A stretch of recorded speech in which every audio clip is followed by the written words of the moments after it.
Look, I don't really know why I'm recording this, but I just, I need somebody to hear it. I just got back from the doctor's office, and they're not going to help. They're not going to take it out. A couple of months ago, I inherited my grandma's old house. She lived in a little old ranch-style house outside Wichita. She'd passed away, and her house was in some disrepair. We were going to sell it, but it needed to get fixed up.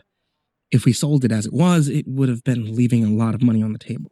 So I agreed to move in and just live there. I was in a transitional period anyway. I had just gotten out of a pretty serious relationship, and well, it just worked out. I could use a couple months in a house. I could use something to do. I move in. I start cleaning the place up. Just a lot of cosmetic fixes. I left out the stuff that reminded me of my grandma. It felt very her. She had a lot of Bible quotes, a lot of pictures of rural Kansas. She liked sunflowers, wheat fields, and that's something that she and I had in common. There was this painting, print, not the original, in her bedroom, and it was the master bedroom, where I would sleep at night. And on the wall across from her bed, by her bedroom door, there's this print of Jesus standing outside some kind of cottage, and he's knocking on a door. I think the title is Open the Door and Let Him In. He wants you to let him in your heart, it seems. Grandma loved it. And I'm not devout, but it reminds me of her, so I keep it up. About the fourth or fifth night of sleeping there, I get woken up at like 1:30 in the morning, give or take 5 minutes, because there's something in the house. I can hear it. I jerk up in bed. It doesn't sound like a burglar. Steps aren't right. The steps are strange. More like an animal. That's what I'm starting to think that it somehow is. That a neighbor's dog has gotten in, but I'm freaked out.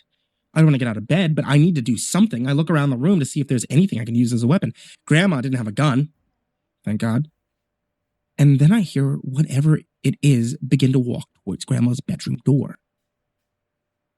It's walking up the hallway, and I'm frozen. I'm just so fucking scared. I'm frozen. And it stops right outside her door. I'm breathing so hard, it almost blots out the other sounds until I hear this knock, knock, knock on the door. Someone fucking knocks on the bedroom door like the big bad wolf. I stay frozen, and it knock, knock, knock. It knocks again. The door's not locked. There's no lock on Grandma's door. Whoever, whatever is outside the door could easily enter if they wanted to, but they're knocking. Knocks one more time. Knock, knock, knock. Then it goes away. I hear it go down the hall, and it's big. It sounds like a couch. You know, like when you set down the legs of a couch, that walking down the hall, and it goes out the back door by the kitchen. The door swings shut. I don't move for an hour. I sure as fuck don't sleep. When the sun comes up, I finally get out of bed. I'm still shaking. I look around. Place isn't messed up. We were not robbed. I didn't expect us to be. There's a couple pillows that have been knocked over on the couch, but it's like something walked by them, thrown. The most noticeable thing are the indentions. They're heavy indentions in the carpet leading to and from Grandma's bedroom door. And they're not footprints or boot prints. They're not from shoes. The imprint is not right. It looks like cattle, like a goat or a bull, but bipedal, like it got on its hind legs, walked in and out of our home. I go for a drive, but I have to stop because suddenly all the exhaustion hits me and my adrenaline plummets and I almost fall asleep at the wheel. I pull over, I pass out, I wake up several hours later, I jerk awake.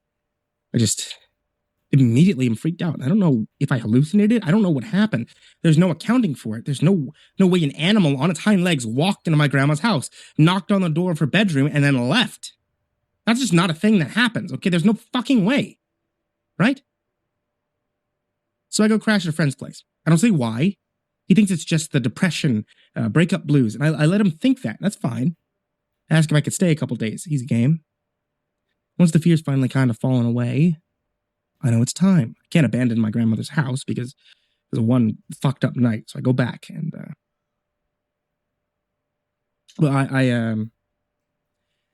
I buy a gun. I do. I keep cleaning up the place. Sun sets, very on edge, but I grow tired around midnight. I get in bed. And I really debate, do I keep the door open or do I close it? It's better closed. I put the gun on the nightstand by the bed and I fall asleep. 1:30 in the morning, give or take 5 minutes, I wake up because there's something in my house. I hear the back door by the kitchen swing shut. I hear sounds. Now, I've seen the prints in the carpet. The sound makes more sense. It is big. It has hooves, and it's coming straight towards the master bedroom. My heart flies. I reach over, I grab the pistol, and I drop it. I'm so panicked that I fucking drop it. It falls somewhere in the darkness on the floor. I can't get out of bed. I'm too goddamn scared. I need to have my back to a wall. I start to cry because I know exactly what's going to happen. And it does. Knock, knock, knock. And I just shake and I cry and I wait for this thing to come in and do whatever it's going to do. But it doesn't come in. Knock, knock, knock. A child could open that door. Suddenly my terror breaks. I get into this sort of surreal clarity, a kind of lucidity, and it just feels very straightforward to me. There's something in my house. It wants to come into this bedroom. It's asking permission, and I get to decide whether or not it comes into the bedroom. This is an exchange, a transaction. This is a request. It's not a demand. A burglar, a murderer, they demand, they take. It wants to be admitted. It wants me to let it in. Knock, knock, knock. I cough up hello? There's just silence for a minute, and then knock. Once, and hard. Invite me in or don't. And there it hangs. On the wall. Open the door and let me in. And I just start laughing. Is it Jesus? Has Jesus shown up? Did he think grandma's in here? Did he not get the memo? Jesus broke into my house. He's knocking on my door and I'm laughing. I just start laughing hysterically. Whatever's on the other side of the door doesn't like that. It communicates that it doesn't like that by screaming. It's like a fox's scream. You know that sound? Because you'd know it if you heard it. A scream that could almost pass for a woman's, but it can't. I urinate. I jerk to the side, I fall to the floor, my hands are trembling, but I feel around, I find it. I raise the pistol, and as I raise it towards the door, the footsteps walk away. Down the hall, through the kitchen, out the back door. I stay on the floor, wet, pistol in my hand, pointed at the door until the sun comes up. It's difficult for me to release it, but I get myself to put it down and I take a shower. I clean off. I know some things. I know I'm not hallucinating. This is something that's happening. I don't know what the thing is, but I know what it wants. I know what it doesn't like. It wants to come in. It doesn't want to be laughed at. And that's interesting because that means it has pride. This thing, it has hooves. It has pride. It has a code. It won't come in unless I open the door. I have two choices at this point. I can leave my grandma's house and never come back. No one will ever understand why. And my family will be upset with me, and they won't. They'll worry about me. Think I'm crazy if I tell them the reason. I could be the crazy cousin. A son and nephew who abandoned grandma's house because there was a monster in it. I could be that guy. And that can be my relationship with my family for the rest of my life. Or I could confront this thing. I chose the former. I never, ever go back to that house. I don't even stay in the city. I say, fuck it. I'm alone. My heart's broken. My grandma's dead. I'm terrified of this house. So I pack everything up I own, which is not much because I already packed. And I get everything in my car and I drive. I drive all the way to Eugene, Oregon. I like trees. I like forests. I want to get the fuck away from the Midwest. I rest. I rent a little back house in this rural area. I get an hourly job. I start building a life. My family's very unhappy with me. I don't tell them why I moved. I just tell them that I had to, and that's just it. And, about 3 months later, around 1:30 in the morning, give or take a couple minutes, knock, knock, knock. It's my bedroom door. The knocking wakes me. I didn't even hear it enter the house.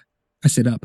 I still have the pistol, but it's in a drawer by the bedroom door, and I'm scared that if I rise and I walk towards the door, that could be interpreted wrong. So I ask, "Why do you knock?" One word passes through the thin wooden door in a kind of hissing whisper.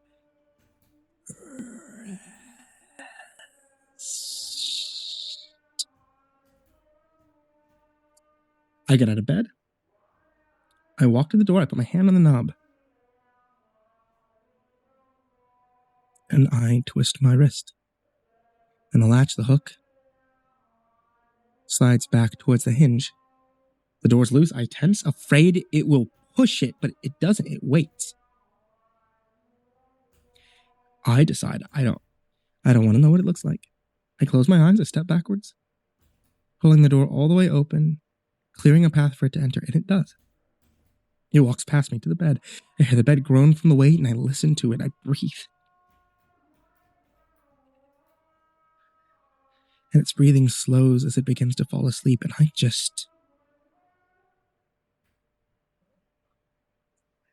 stand there,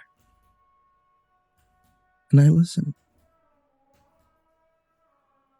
After about 20, 30 minutes have passed, I open my eyes. I step softly towards the drawer with the pistol. As I reach out to open it, the thing in my bed says,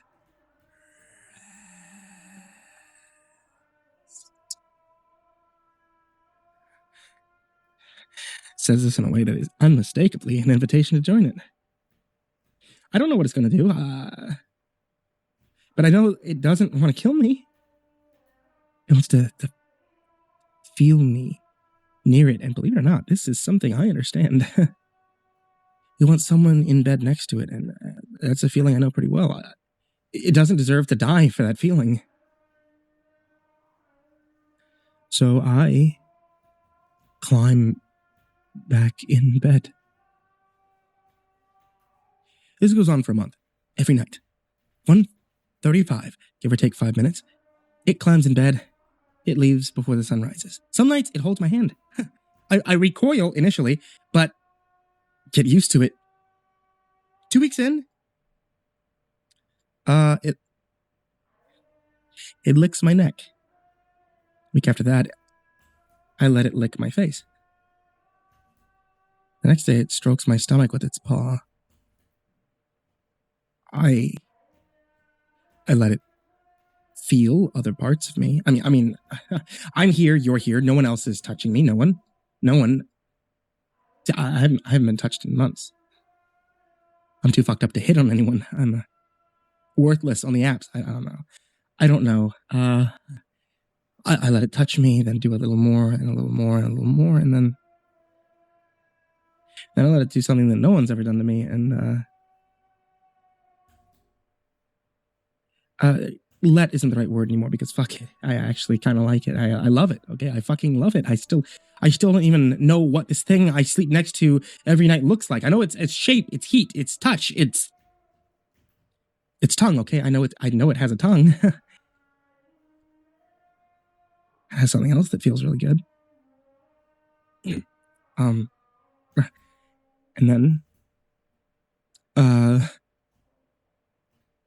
And then one night it stops coming, and it's gone, and it's disappeared, and it's never coming back. At least it hasn't yet, and I feel like I've broken. I feel like I've been broken up with all over again, like a spell is breaking. I feel sick. put something in me. Something that's growing. I went to an abortion clinic. I was so stupid.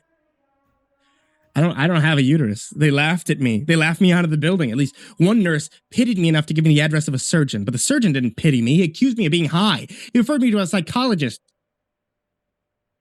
He wouldn't even do an x-ray. Not like I need one to know that it's getting bigger. And when it's big enough, it's going to leave. I don't know how it's going to get out of me. And unlike its father,